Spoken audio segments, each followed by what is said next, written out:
네, 우리 다 같이 함께 교독한 마태복음 8장 1절부터 17절까지 이 말씀 중심에서 주보에 잘못 나와 있는데요. 예수님의 메시아적 사역, 예수님의 사역, 특별히 메시아적 사역에 대해서 이제 더 구체적으로 살펴보려고 합니다. 예수님께서 마치 서론적으로 우리 마태복음 초반부에 세 가지 사역 방향을 이렇게 말씀하신 적이 있었는데요.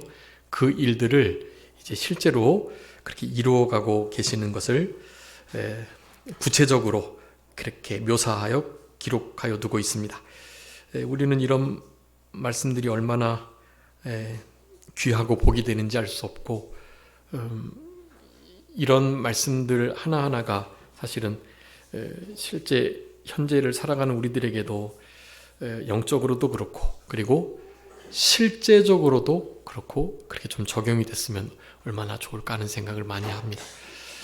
그런데 하나님께서 분명히 예수님을 통해서 말씀하시기를, 우리가 예수님을 따를 때 자기를 부인하고 날마다 제 십자가 지고 그렇게 우리 주님의 그 고난의 자취를 따라가야 된다고 하셨는데, 그 일을 하게 될 때 핍박을 겸하여 모든 우리의 그 가족들 또 재물들, 그것을 다 놓고 뒤로 하고 주님을 쫓아야 하는데요. 그러한 자들에게 하나님께서 영생을 당연히 얻게 해주실 거고, 이 땅에서도 거기에 대한 대가를 이렇게 받을 수 있도록 하셨다고 예수님이 또 말씀하셨어요. 이 땅에서도 그런 은혜와 복이 좀 주어졌으면 참 좋겠다. 그것이 우리의 신앙생활의 걸림돌이 되지 않을 정도로 건강과 재물과 또 어떠한 일에 대해서 명예와 또 우리가 계획하는 것들이 순적하게 이루어지는 것들과 이런 것들이 좀 잘 그렇게 맞물려서 우리 신앙에 아주 요긴하게 쓰임받으면서 부족하지 않게, 가난해서 도둑질하는 일이 없도록, 부해져가지고 하나님을 향하여 하나님을 모른다 하는 일이 없도록 그렇게만 좀 균형 잡힌 삶을 살아간다면 하나님께서 어느 정도의 그런 복을, 이 땅에서의 복도 주시리라 생각이 듭니다. 그런 것들을 좀 바라시면 좋겠고, 그런 것들이 결국에 우리의 신앙에 다 합력하여 선을 이루는 것으로, 즉 섭리로서 작용되면 되는 거예요. 섭리로서 작용되면 되는 겁니다. 우리 세옹지마라는 한자도 있는 것처럼 우리에게 당장 좋은 일이 닥쳐도 그 좋은 일 때문에 또 안 좋은 일이 찾아오고요. 그 안 좋은 일 때문에 다시 한번 큰 기회가 주어져 좋은 일들이 찾아오는 일들이 반복됩니다. 그런 인생을 우리가 살아가는 거거든요. 그렇게 살아가면서 좀 주님이 이렇게 우리에게 맡겨주신 남겨놓은 사역들, 우리가 그리스도인, 작은 그리스도, 그리스도의 것, 그리스도의 종, 그리스도께 속한 자로 그렇게 살아가는 거 우리에게도 주어졌으니까 이제 앞으로 기록되는 여러 예수님의 사역들은 하나같이 구약의 성경을 응하게 하시는, 예수님의 탄생, 그리고 예수님께서 이 땅을 살아가실 때 하시는 말과 모든 행동들, 특별히 기적들, 다 구약의 모든 메시아 되심을 증거하는 그런 일들로 다 사용되고 기록된 겁니다. 예수님의 앞으로의 모든 일들은, 그 사역들은 결국 메시아적 사역이다라고 하겠습니다. 메시아적 사역. 우리 예수님이 메시아, 그리스도, 그러니까 구원자이신 것을 알게 하시려고요. 특별히 구약 성경을 잘 알고 있는 유대인들이 그 부분을 더 명확하게 알아야 함에도 불구하고 눈이 가려워져 있어요. 어두워져 있고. 그래서 지금도 이제 유대인들을 향해서 전도를 할 때는 이제 다 인용 구절들을 찾아보겠지만 이사야서 35장, 이사야서 53장, 이사야서 61장 이런 말씀들을 그네들 앞에 히브리어로 이렇게 읽잖아요. 그러면 요즘에는 이제 AI도 있으니까 AI에게 이사야 아까 35, 53, 61장 그거 히브리어로 이렇게 낭독해줘 하면 낭독이 돼요. 지금도. 네. 그것을 그네들에게 들려주잖아요. 그러면 이제 그렇게 자기네들이 따로 뽑아보지는 않았을 거니까 그 일들이 신약시대에, 그네들은 당연히 신약성경 안 보죠. 근데 신약시대에 신약시대의 헬라어를 히브리어로 번역한 것도 있거든요. 그래서 헬라어로 기록된 신약성경을 히브리어로 번역한 그 번역본과 비교를 해주면, 야, 나사렛 이단이라고 말했던 예수, 우리가 십자가에 못 박았던 그 예수가 진짜 구약에 기록된 메시아적 사역을 진짜 감당했네 하는 생각을 하면서 말은 안 해도 그 마음에 어마어마한 충격을 받는다고 그래요. 그래서 얼마 가지 않아서 메시아닉 주들이 된다고 그렇게 합니다. 그것을 안 들어서 문제고 들어도 그냥 달리 들어서 그런데요. 좀 마음을 열고 진짜 진리가 무엇인가 궁구하는 유대인들에게는 지금도 구원의 길이 열려 있습니다. 예수님께서 하신 이 메시아적 그리스도적 사역을 그리스도인 크리스찬인 우리가 지금도 해야 된다라는 거예요. 그 일들을 살펴보면서 특별히 오늘 본문의 17절까지는 예수님의 이 사역 중에 치유하시는, 회복하게 하시는 사역을 기록하고 있습니다. 네, 세 종류의 사역을 치유 사역을 말씀하셨는데요. 1절부터 4절까지는 나병 환자를 고치신 부분에 대해서, 5절부터 13절까지는 백부장의 하인, 고치신 사건에 대해서 말씀하고 있습니다. 마지막으로는 17절부터 14절에서 아주 많은 사람들, 거기에 이제 베드로의 장모님도 끼어 있고 귀신 들린 자, 여러 병든 자들, 이런 모든 자들을 고치셨다, 회복하셨다라는 말씀을 하고 계세요. 그래서 오늘 요절은 아주 짧은데요. 몇 절이 요절일까요? 공가를 보고 오신 분들은 아시겠지만 몇 절이겠죠? 7절. 여러분 7절 한번 우리 다 같이 읽어볼까요? 마태복음 8장 7절입니다. 시작. 이르시되 내가 가서 고쳐주리라. 아멘. 여러분 이 말씀, 이 목회자가 정말 이렇게 하고 싶은 말이에요. 누가 신방에서 좀 아프시니까 와주세요. 뭐 이런 집에 무슨 어려움이 있는데 좀 와서 기도해 주시고 좀 예배 좀 드려주세요 하면 제가 가서 해결해 드리겠습니다 하면서 가면 너무너무 좋겠어요. 제가 목회자가 무슨 자세하고 자기 자랑하고 뭐 나는 이렇게 하나님이 쓰시는 아주 능력 있는 사람이야 이런 거 나타내려고 하는 게 1절 아니고요. 그거 하나님이 증인이시지만 호리도 그런 마음 없습니다. 그거는 진짜 제게 아니고 하나님께로부터 온 거니까 제가 무슨 저의 의로움이나 경건함이나 저의 능력으로 제가 가진 은사로 그렇게 하는 것이 절대로 아닌 것을 그분들도 아시니까요. 정말 단지 우리 주님이 이렇게 지금 말씀하셨던 이들을 불쌍히 여기셔가지고 그래 내가 가서 고쳐주겠다. 내가 너희들을 회복시켜주겠다. 너희들이 내가 원한다고 한다면 나를 좀 고쳐주세요. 그렇게 말을 하니 더욱더 내가 원한다. 내가 너희들 고쳐주기를 원한다. 라고 말씀하시는 거예요. 이 말씀이 좀 우리 아픔을 겪고 계신 모든 성도님들의 그 가정에 그렇게 잘 임하셨으면 좋겠습니다. 내가 가서 고쳐주겠다. 이렇게 고침을 받기 어려운 그런 병들이 아직도 있습니다. 의학이 게놈 프로젝트가 완성이 돼서 하나님께서 심어놓으신 인간의 설계도, DNA 염기 서열들이 완벽하게 지금 그렇게 나타났는데요. 그것을 알고 있음에도 못 고치는 게 많습니다.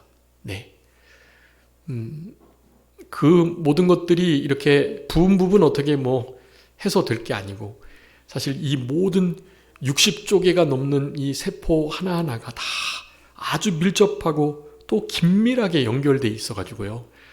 서로가 서로에게 계속해서 영향을 주기 때문에 네, 그 어느 부분을 딱 고쳐도 될 일이 아니거든요. 네. 그래서 그 모든 것을 아시는 네, 창조주 그분, 네, 그분이요. 그분이 고쳐주시겠다 하면 네, 발끝에서부터 머리끝까지 온전한 회복을 허락해 주실 수 있는 겁니다. 육체적으로 혹시 그렇게 되지 못한다 할지라도 우리의 영혼에 병든 부분, 영혼이 매어 있고 또 멍들어 있고 종되어 있고 눌려 있고 갇혀 있고 우리의 심령이 제대로 살아나가지 못하는 그런 상태라면 여러분 그런 것은 진짜 잘 고쳐주실 수 있어요. 네, 온전하게 회복해 주실 수 있습니다. 그것을 나타내 주시기 위해서 이 보이는 외적인 병을 낫게 해주시는 역사를 하시는 거예요. 네, 아까 이사야 35장이나 이사야 53장, 이사야 61장 이런 말씀들에 하나님께서 예수님께서 그리스도로서 회복해 하시는 역사들을 그렇게 보이는 것들로 기록해 놨는데요. 네, 그러니까 눈먼 자, 말 못하는 자, 귀 듣지 못하는 자, 다리가 저는 자들, 네, 뭐 귀신 들린 자들, 연약해서 쓰러져 병들어 잠자고 있는 자들, 네, 이런 이들을 향해서 모든 수고와 슬픔과 질고 연약함을 다 지신 우리 메시아께서 그 모든 것들을 완전히 회복시켜 주시겠다. 네, 그렇게 약속하셨기 때문에 그 약속의 말씀을 실행하는 자, 그가 메시아이니 그 메시아를 믿어라라고 그렇게 예언하고 그것을 성취하시는 우리 주님의 이 사역을 통해서 우리들이 먼저 회복되는 역사, 육체적으로는 혹시 안 된다 할지라도요, 우리의 영혼은 날로 새로워지는 역사들, 심령이 솟음게 되는 역사들,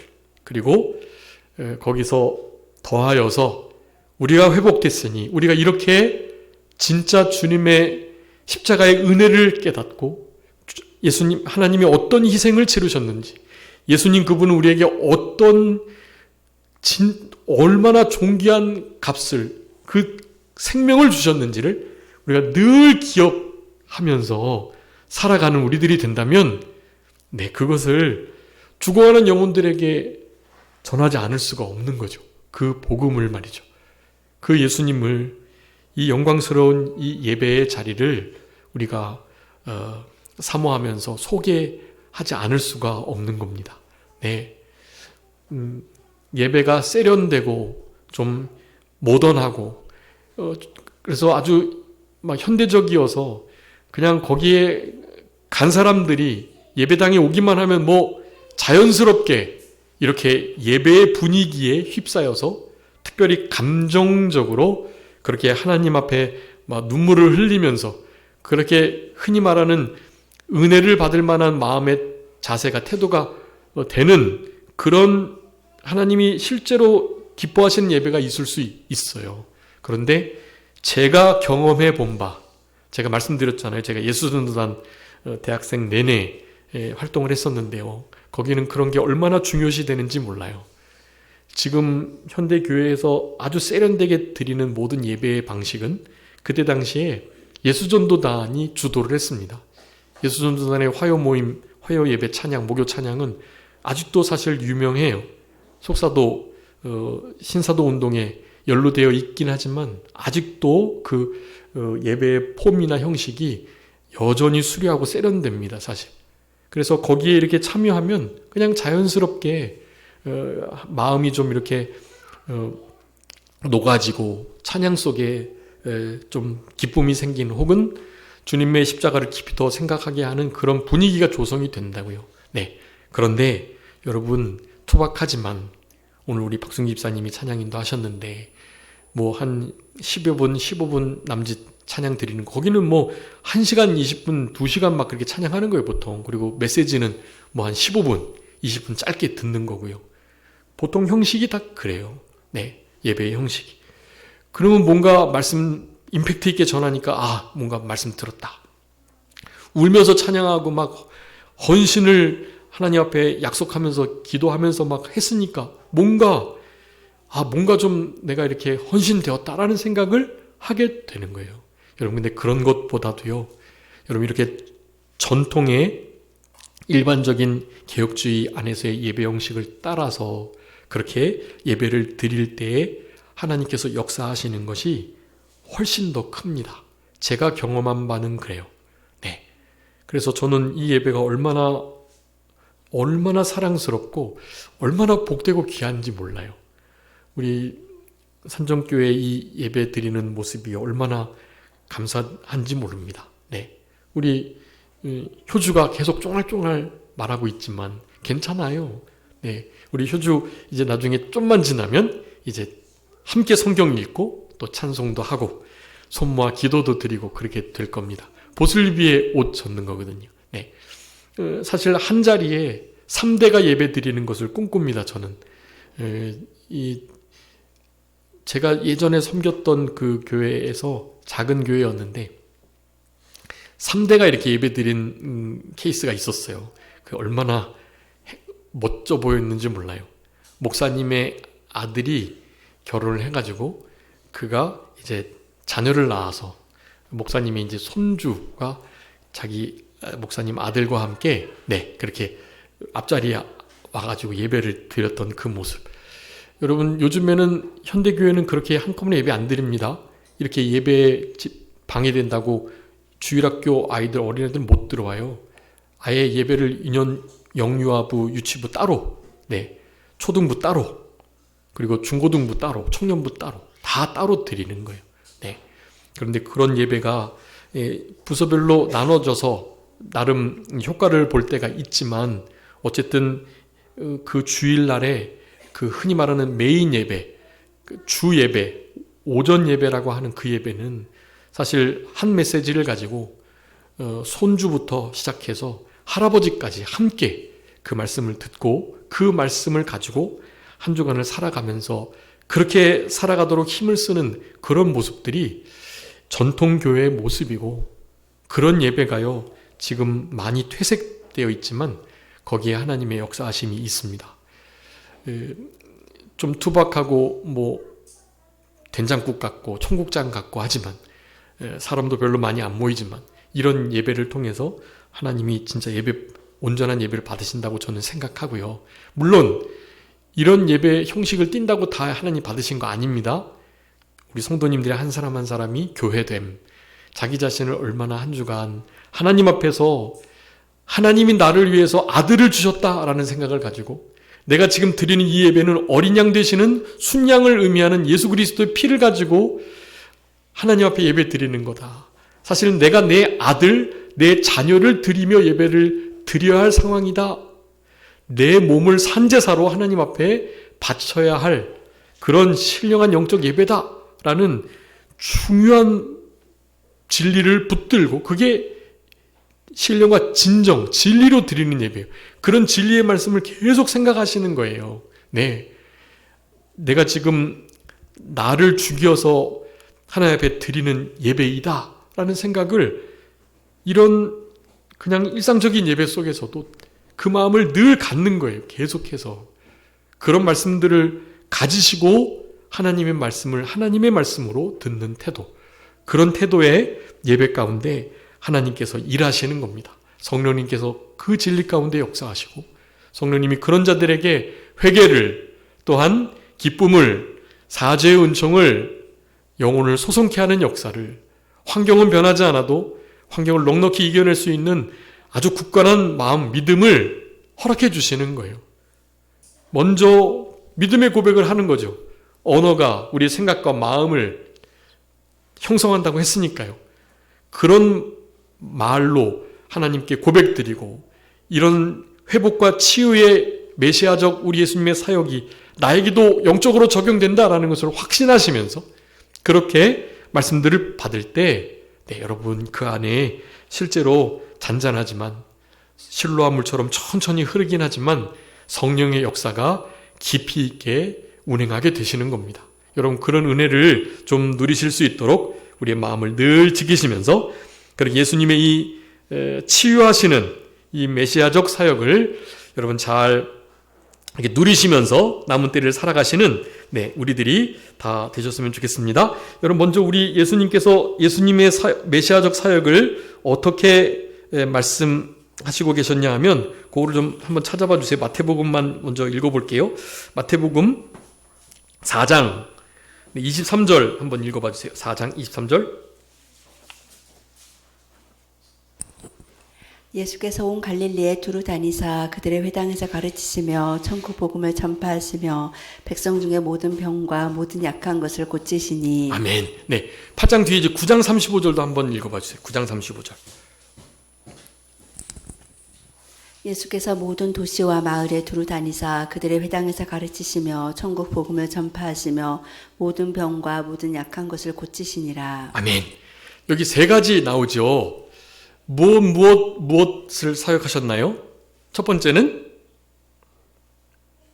회당에서 가르치시며 하나님의 말씀을 그들이 회당에서 늘 모세오경 낭독하면서 또 이사야 말씀 같은 거 읽으면서 그렇게 늘 그 말씀들을 막 풀이하고 또 묻고 해석하고 이런 일들을 막 했거든요.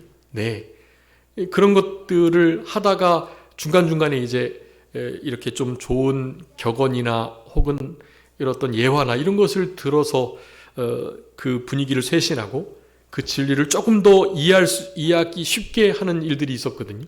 그런 걸 모아놓은 게 탈무드예요. 탈무드. 탈무드는 사실 그냥 부속물에 불과한 거예요. 부속물이 그 정도의 지혜를 가지고 있으니 하나님의 실제적인 모세오경을 비롯한 진리의 말씀이 얼마나 가치가 있고 귀한 거겠어요.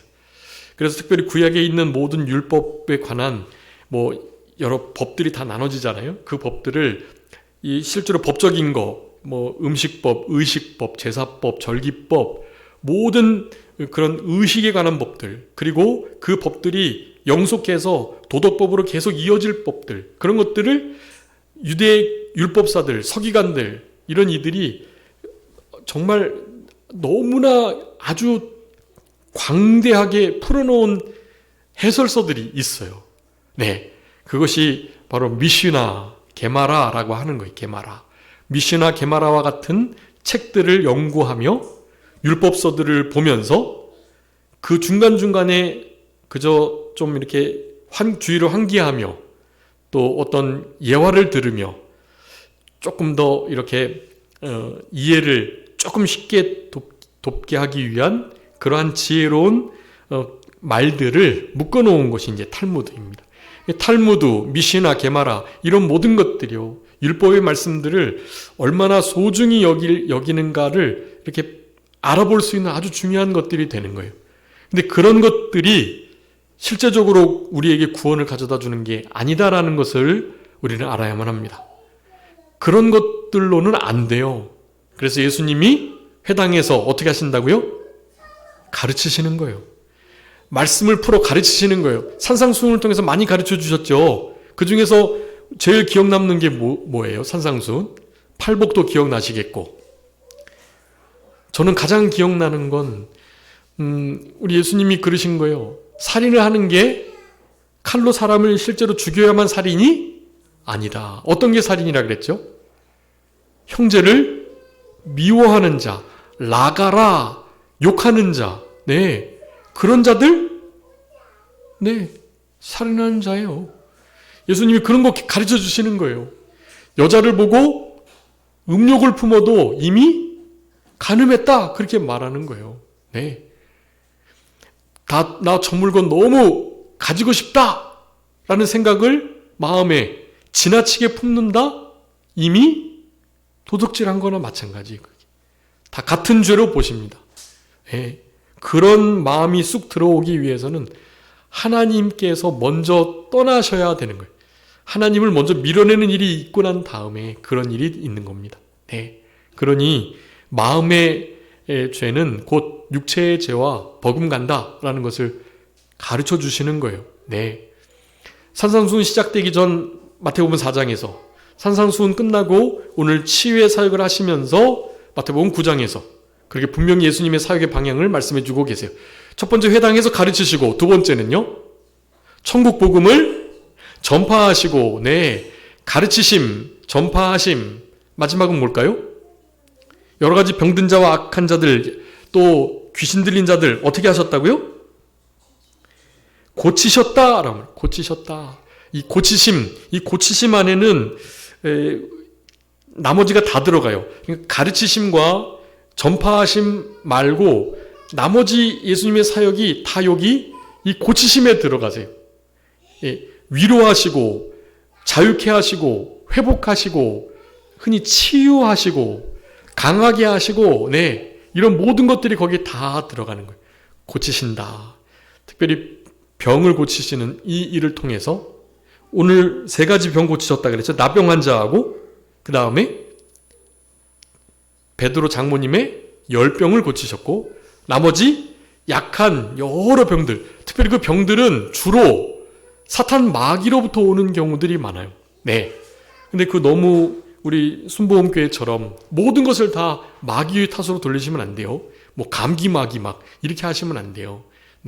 감기가 내가 이렇게 위생을 잘 못해가지고 온도 조절을 잘 못해서 그렇게 감기가 주로 오는 거지 사탄 마귀 때문에 감기가 오는 게 아니거든요. 사탄 마귀로 인해서 병이 오는 경우도 있습니다. 그렇지만 우리는 일반적으로 자기 자신에게 그것을 적용해서 내가 하나님 말씀 순종 안 하다 보니까 하나님이 사탄 마귀를 사탄의 사자 육체의 가시로 나에게 주셔가지고 이 병을 주셨구나. 자기는 그렇게 생각할 수 있어요. 그래서 하나님께 기도드리면서 하나님께서 이 사탄 마귀를 떠나게끔 그리고 내가 졌던 죄를 회개하게끔 하는 것은 좋은 거예요. 그런데 그것을 믿음이 없는 거로 사탄 마귀의 역사로 모든 병들 아픈 것을 그렇게 보시면 안 된다라는 거 그것을 잘 기억해 주시고 이때 당시에 이게 일상적이었어요. 그래서 예수님께도 제자들이 묻는 거예요. 저 날 때부터 저 소경된 자, 날 때부터 저렇게 안진뱅이 된 자가 도대체 자기 죄 때문이냐? 부모의 죄 때문이냐? 죄 때문으로 묻는 거예요. 죄의 결과로 말미암아 사탄의 사자의 역사로 그렇게 더러운 귀신 들린 자로 하여금 말 못하게 듣지 못하게 하는 일들이 많았거든요. 그래서 그렇게 물었던 거예요. 그러니까 그런 부분들을 우리가 조심하면서 이 회복하시는, 낫게 하시는, 치료하시는, 고치시는 역사를 우리가 감사하시면서 그렇게 남은 때를 살아가도록 그렇게 힘을 쓰셔야 되겠습니다. 여기 나병 환자 원하시면 저를 깨끗해 할 수 있습니다. 1절 2절에 말씀했죠. 이게 참 중요한 부분인데요. 여기 마가복음 1장하고 누가복음 5장에서도 요 나병 환자 고치실 때 딱 요 말씀을 병인 구절이니까 여기만 딱 하고 계세요. 자, 예수님께서 사실 너 믿음대로 되겠다라고 말씀하시면서 너희들이 원하면 내가 고쳐주마. 보통 이런 식의 말씀을 하셨거든요. 근데 이 나병 환자는 뭐라고 말씀해요? 예수님 당신이 원하신다면 저를 깨끗하게 해주실 수 있으세요. 제가 그걸 알아요. 라고 말하는 거예요. 그러니까 하나님 저 이거 고쳐주세요 라고 보다 이렇게 주님 원하신다면 좀 해주세요 라고 말하는 게 훨씬 더 하나님이 들으시기가 좋아요. 여러분 그래서 내 입장에서 말씀하시지 마시고 주님의 입장에서 여러분 자녀 키울 때 그 자녀들의 입장에서 생각하고 입장에서 말하는 게 중요하잖아요. 똑같이요. 우리 좀 주님의 입장에서 나 이거 낳고 싶고 하나님께서 이거 해주시면 좋겠고 이 기도 들어주시고 이렇게 간구하는 거 좋아요. 좋은데 그게 기본이니까요. 그런데 이제 성숙한 우리들은 어떻게 해요? 주님이 원하신다면 주님의 원하심 그 원하심을 우선순위에 둬야 한다는 겁니다. 기도의 우선순위도 그래요. 기도는 항상 우선순위를 나 중심이 아닌 하나님께 먼저 우선순위를 두는 것으로 중심을 삼게 되면 그러면 하나님께서 훨씬 더 우리의 기도를 잘 들어주시는 경향이 있습니다. 그러니까 이제는 좀 성숙하게 그렇게 기도 드리시는 거예요. 주님께서 원하신다면 이 부분을 좀 이렇게 바꿔주시고 고쳐주셨으면 너무 좋겠습니다. 저 병 든 거 있는데 이 병 좀 하나님 주님 원하신다면 낫게 해주세요 라고 기도드리는 거죠. 그러면 주님께서는 내가 원하니 내 믿음대로 낫겠다, 내가 고쳐주러 가겠다, 이런 식의 말씀을 하시는 거예요. 네, 여러분 이런 하나님을 우리 삶 속에 늘 만나셨으면 좋겠고, 오전에 말씀드렸던 것처럼 여러분 하나님의 원하심은 우리가 이해를 잘 하셔야 합니다. 개혁주의적인 하나님의 소원, 하나님의 바라심, 하나님께서 원하시고 우리에게 흔히 말해서 이렇게 뭐 구하시고 요구하시는 바 있잖아요. 네, 이런 것들을 좀 잘 생각하셔야 돼요. 네, 그것은 명확하게 오늘 오전에 말씀드렸던 그 두 가지 하나님의 의지로 나누어서 생각하시면 아주 100% 완벽하게 잘 풀리는 거예요. 네, 흔히 말해서 하나님이 원하신다라는 그 대부분의 것들은 다 계시적 의지, 계시 의지다. 우리에게 교훈을 주시고자, 하나님은 나도 거룩하니 너희도 거룩해라, 나는 너희들의 거룩함을 원한다, 너희들이 거룩해졌으면 좋겠다, 너희들이 거룩해지면 내가 너무 기쁘다라는 표현을 쓰시잖아요. 그것들은 주님께서 우리에게 요구하시는 그 계시, 교훈을 아주 명확하게 나타내 주시기 위해서 쓰시는 말들인 거예요. 네, 결국에는 하나님은 우리가 하나님께서 원하시는 거를 안 해드려가지고 하나님이 그것 때문에 뭔가 좀 이렇게 안 좋아지고 부족해지고 그런 게 아닌 거예요. 네, 하나님은 이미 하나님의 은밀의지 속에 그 모든 것들을 다 계획하신 거라니까요. 그런 것들 끝까지도 다 계획하신 거예요. 우리에게는 자유의지를 통해서 하나님의 그 계시 의지를 준행하도록 그렇게 말씀하시는 겁니다. 그렇게 할 때 하나님이 진짜 영광을 받으시는 거예요. 그럴 때 진짜 사랑이, 하나님을 사랑하는 게 나타나는 겁니다. 그러니까 하나님을 향한 사랑은요, 자유의지가 답보되지 않고는 이루어질 수 없는 거예요. 네, 여러분 우리가 자유가 주어졌죠. 죄 지을 수 있는 자유. 그런데 우리는 죄 짓지 않을 수 있는 자유도 있는 자예요. 그 두 가지 자유를 무엇을 택하느냐는 우리에게 달려있고, 죄 짓지 않을 수 있는 그 자유를 누리려고 말씀을 순종하시면 하나님이 기뻐하시는 거예요. 내가 나의 계시 의지대로 그거 내가 원하는 대로 너무 잘했다 칭찬해 주시는 거고요. 그렇게 못할 때는 야 정말 실망이다. 내가 언제까지 너 이렇게 기다려줘야 되냐. 내가 너 이렇게 내 자녀로 택해가지고 너를 이렇게 종 삼은 거 내가 너무 후회스럽다. 이런 식의 말씀도 하시는 거예요. 하나님은. 네, 뭔가가 부족함이 있어서 우리를 대하여 어떻게 하실 수 없어서가 아니고 하나님의 이 사랑, 우리를 향하신 하나님의 사랑이 그러신 것처럼 하나님을 향한 우리의 사랑도 우리의 전 인격이 들여져서 우리의 자유의지를 사용해서 그렇게 죄 지을 수 있는 모든 자유를 끊어내고 하나님을 사랑하는 그런 자가 되기를, 그게 진짜 자발적 사랑, 그게 진짜 사랑이 되는 겁니다. 그렇지 않으면 그것은 그냥 흔히 말하는 꼭두각시와 같은 거죠. 네, 그런 사랑으로서는 하나님이 만족을 누리실 수가 없어요. 만족하시지 못합니다. 우리를 향하신 그 사랑에 만족을 느낄 수 있는 것은요. 네, 그래서 그런 부분들을 우리가 주의해 주시면서 이 납병 환자를 고쳐주셨다. 특별히 이 납병 환자 이거 깨끗함을 받아라 라고 명하셨죠. 근데 명하심만 안 하고 뭐 하셨죠? 명하심만이 아니고 3절에 보니까 손을 내밀어서 그에게 대셨다. 그렇게 말해요. 대셨다. 우리 손영원 목사님도 그 나병 환자촌에 가서 나병 환자들의 그 고름을 입으로 다 빨아내셨다고 하시더라고요. 의학이 발달하니까 아는 거죠. 나병이 이렇게 직접적으로 그렇게 옮기는 게 아니다. 비말을 통해서. 이 피를 통해서 직접적으로 옮겨지는 거지 공기 중이나 접촉한다고 옮겨지는 게 아니다라는 것을 아셨던 거예요. 네. 아마 근데 그 비말 일부도 이렇게 아마 감염 경로가 된다고는 하는데요. 어쨌든 하나님께서 지켜주시고 보호하시니까 당연히 걸리지 않죠. 네. 여러분 이때 당시에는 납병은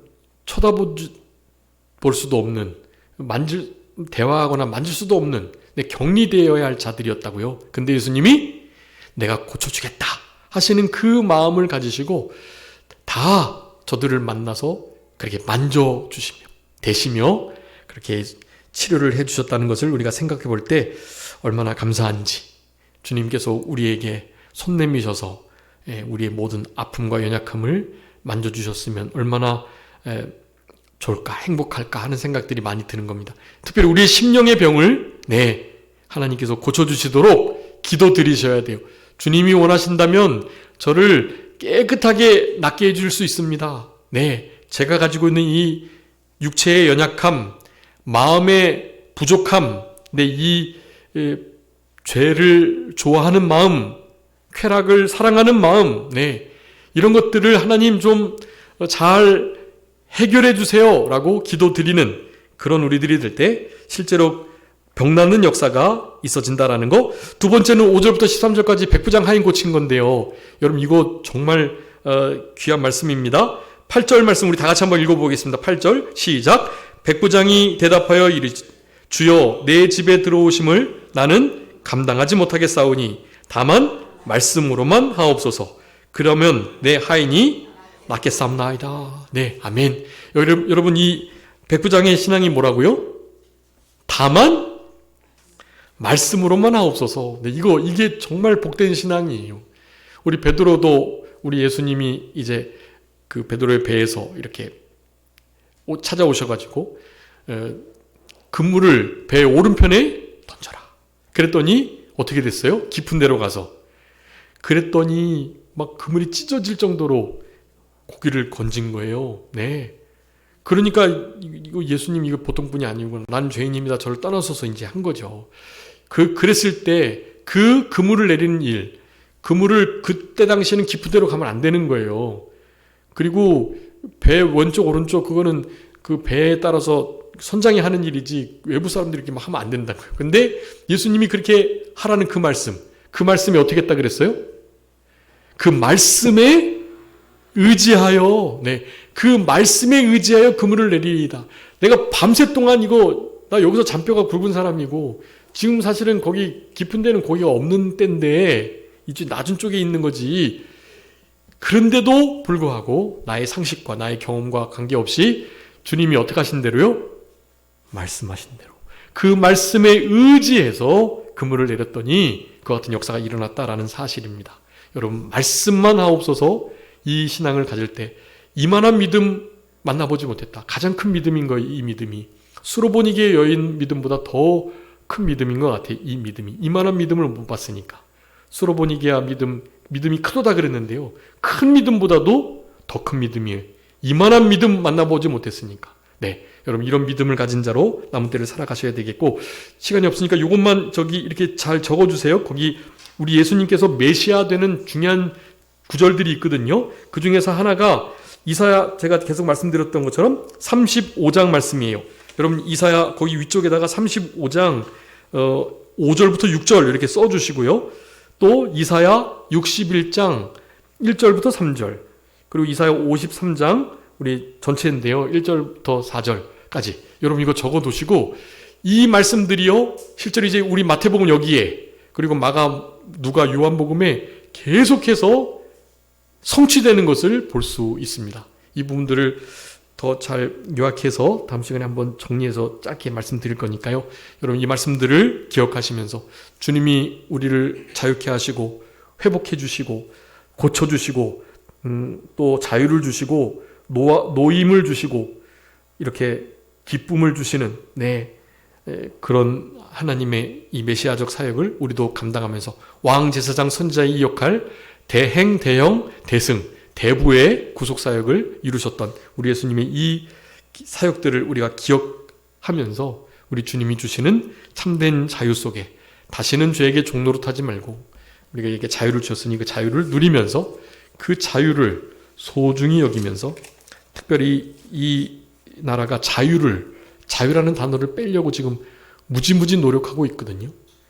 민주주의에서 자유를 빼면 그것은 북한의 정식 이름이 조선 민주주의, 조선 민주주의 거기도 민주주의라고요. 민족, 민중, 공산당 민주주의인데요. 그 민주주의와 다르지 않은 거예요. 그게 자유를 빼서는 안 되는 것입니다. 자유를 사탄, 마귀, 죄, 세상, 또 나의 부패성으로부터의 이 모든 자유를 한순간도 놓치지 마시고 이 자유를 누리시면서 남은 때를 살아가실 수 있도록 주님께 기도드리시며 그렇게 승리하며 살아가시는 우리들이 다 되셔야 되겠습니다. 기도하겠습니다. 살아계신 우리 아버지 하나님, 은혜와 사랑을 감사합니다. 우리들에게 참된 자유를 주시려고 우리 예수님 십자가 지시고 또한 사망의 음부의 권세 아래 놓이셨던 것, 그렇지만 사망에 매여 계실 수 없었기 때문에 부활로 승리하시고 우리들에게 부활에 영원한 새 생명을 허락하여 주셔서 그 생명을 가지고 우리 주님의 자녀답게, 주님의 백성답게 이 땅을 살아가도록 은혜를 베풀어 주신 것을 감사합니다. 남은 때에 우리도 그리스도인인 것을 언제나 기억하면서 주님의 대행, 대형, 대승, 대부의 이 사역들을 우리도 누리며 이 일을 우리가 감당하면서 왕같은 제사장으로서 선지자의 역할을 잘 감당하면서 그리스도인, 참된 거듭난 기독인으로서의 사명을 잘 감당하고 누리면서 살아갈 수 있도록 아버지 하나님 은혜 베풀어 주시기를 간절히 바라옵고, 내가 고쳐주리라, 내가 원하니 깨끗함을 받으라고 하셨던 우리 예수님의 그와 같은 회복의 역사가, 치유의 역사가 우리 산중교회 성도님들의 삶 속에 육체와 또 영혼의 연약함 가운데 주님 함께 하게 하여 주셔서 이 일들로 말미암아 온전히 자유케 되고 회복케 되는 그런 복된 역사가 계속될 수 있도록 아버지 하나님 은혜 허락하여 주옵소서. 남은 시간들도 주님 같이 하여 주시고, 특별히 이제 오늘 8시에 있을 이 줌 강의를 통해서 하나님께서 우리 사도신경의 신앙 고백을 통해 우리의 신앙을 더욱더 굳건히 할 수 있는 그런 복된 시간으로 역사해 주시기를 원하오며 살아계신 예수 그리스도의 이름으로 기도 올리옵나이다. 아멘.